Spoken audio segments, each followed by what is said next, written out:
How are you tonight? Fantastic. I mean, this is such a huge thrill. Like, Where are you guys from, by the way? What's your... our background? No, what's your publication or your... Oh, sorry. We're Smoking Room podcast. Okay, great. Yeah. So we release weekly. We're all about movie news. You're a producer on the film. Yes. What was the hardest part about getting this, like, sort of on the big screen? Oh my God, guys, how long is your podcast?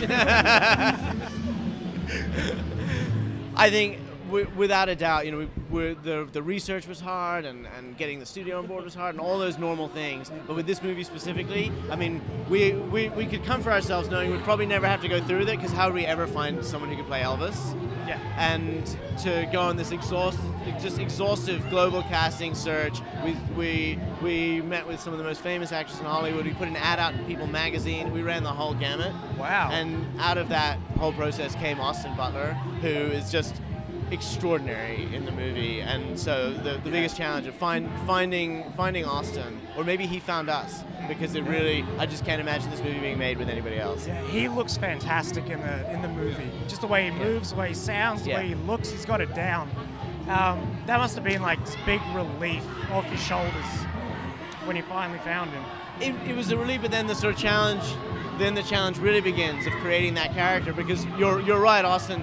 He moves beautifully. He sings. He can capture Elvis in this extraordinary way from the age of 19 all the way through to the end of his life. Yeah. But what he really does is that he reveals the humanity and the inner life of this man, and it's so much more than just an impersonation. I mean, that's I think the incredible craft that Austin brings. Absolutely, yeah. And was it easy to kind of get Tom Hanks on board? Was he immediately up for it? Because it is almost like in real life a villainous role. It is, or certainly a morally ambiguous role, yes.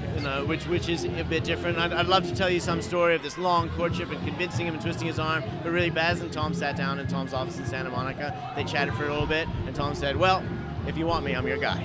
Wow. So we were very, his enthusiasm for the project was immediate and unwavering ever since. That's awesome. If only everything was that smooth there. You get a few wins, I guess. Yeah, that's right. I mean, do you watch The Offer at all on Paramount Plus? I don't. I mean, I know the show, but it's not. I don't get to watch live TV. We've been a little busy lately. I can imagine. So after this, do you get your life back, or do you get straight back onto another film? It's been a 5-year journey, so I think we'll take a little bit of a break. But I'm certainly excited to get into some new work as well. Well deserved, I'm sure. Yeah. Thank you so much for your time Thank you, guys. today. Thank you. Have a great night.